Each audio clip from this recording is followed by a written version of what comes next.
Welcome to Mr. Disturbing. Tonight, we're plunging into the dark heart of the Appalachians with some truly unsettling true horror stories. That'll keep you up all night. If you're brave enough, smash that like button and subscribe so you don't miss the next descent into fear.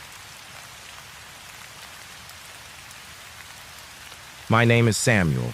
I am 38 years old, and I live in a small mountain town near Boone, North Carolina, nestled deep within the Appalachian Mountains. I work as a search and rescue volunteer with the local sheriff's office. The mountains here are breathtaking but unforgiving, and many who wander too far lose their way, sometimes forever. I've spent years patrolling these rugged trails, guiding lost hikers back to safety, but one incident still haunts me. A true story that I've never shared in full until now. It happened late one October night, several years ago, when I was called out to search for a missing hunter.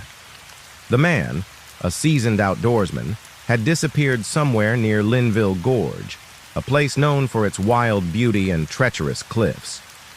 The local folklore speaks of the wampus cat and other strange creatures said to stalk the forest, but I didn't believe in such tales. They were just stories, until that night changed everything. I started my search alone, following the hunter's last known location on my GPS. The air was cold, sharp with the scent of pine and damp earth.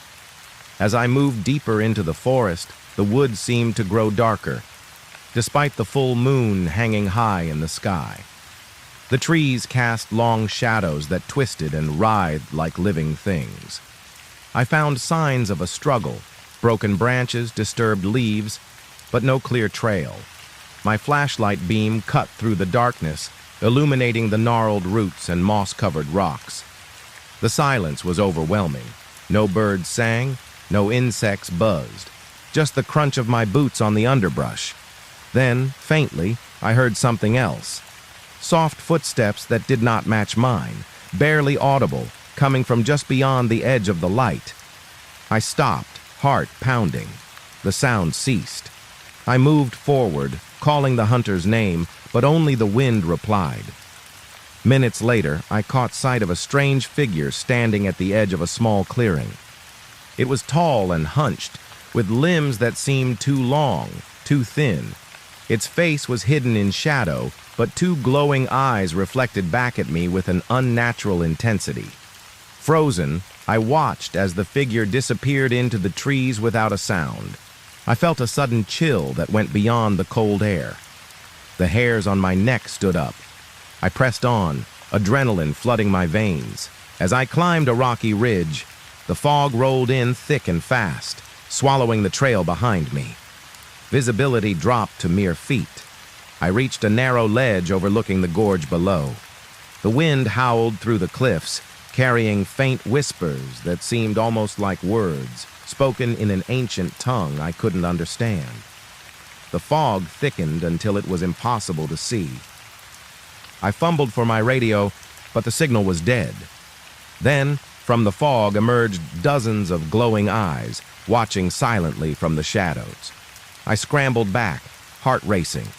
When the fog finally lifted hours later, I found the hunter's abandoned rifle near a cluster of ancient trees carved with symbols eerily similar to those from old Cherokee legends.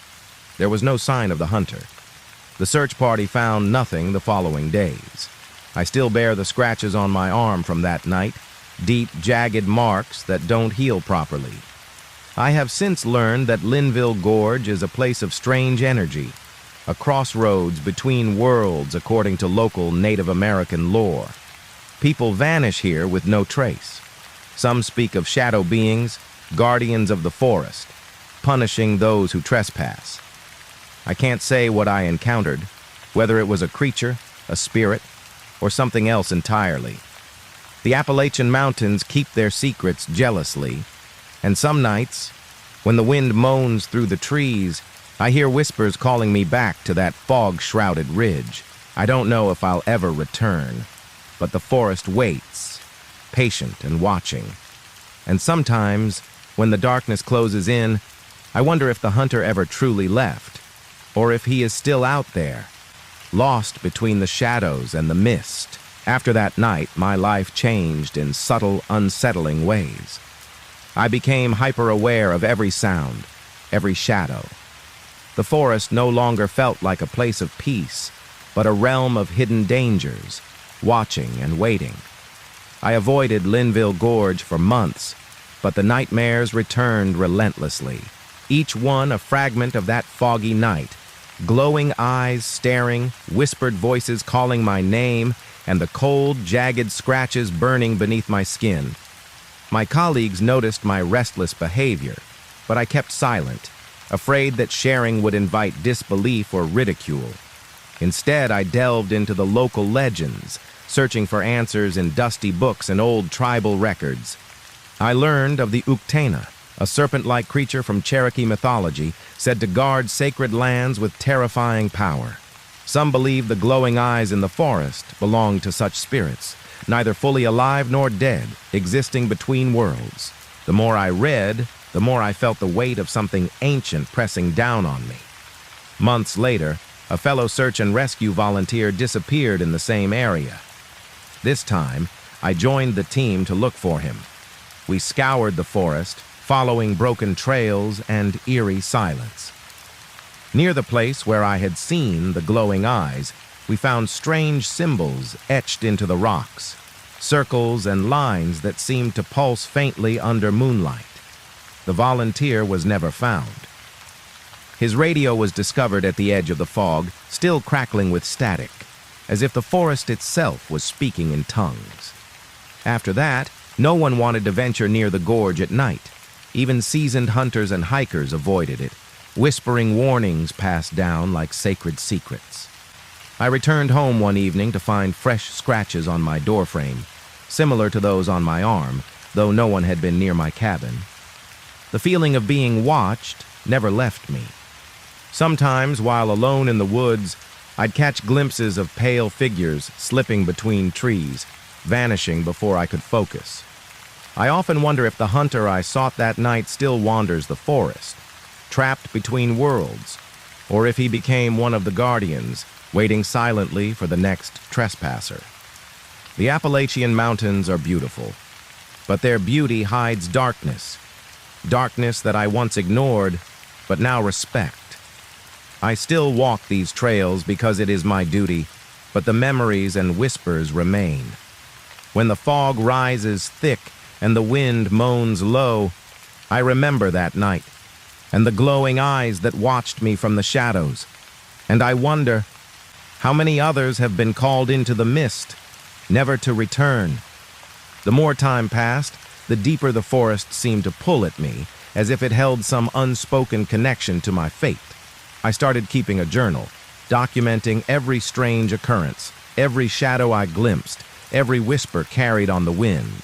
My sleep became restless, haunted by dreams where I wandered endlessly through fog-drenched woods, always chased by unseen eyes that never blinked. In those dreams, I often found myself back at the cabin, though no one else ever saw it, surrounded by symbols glowing faintly on the walls, pulsating with an otherworldly light. I tried to share my experiences with a local historian, hoping for some explanation grounded in fact, but even he hesitated, warning me that some stories were better left forgotten. He told me about the Devil's Den, a cavern nearby said to be a gateway between worlds. Many who entered never returned, and those who did spoke of voices that promised power but demanded sacrifice. One night, drawn by an urge I couldn't explain, I ventured close to the den's entrance. The air was thick with a cold that bit into my bones. As I peered inside, a chorus of whispers rose, seeming to echo from the darkness itself. My flashlight flickered and died. In the pitch black, I sensed something watching me, waiting. I fled without looking back, but the memory of that gaze lingered long after. Since then, I've taken every precaution, carrying charms given to me by local elders, hoping to shield myself from whatever dwells in those woods. Yet I know the protection is fragile. The Appalachian Mountains are alive in ways most cannot understand. They hold memories and spirits older than time, guarding secrets beneath the soil and inside the trees. Sometimes I wonder if I was chosen to see what others cannot, or cursed to walk forever between worlds. I do not know if I will ever find peace.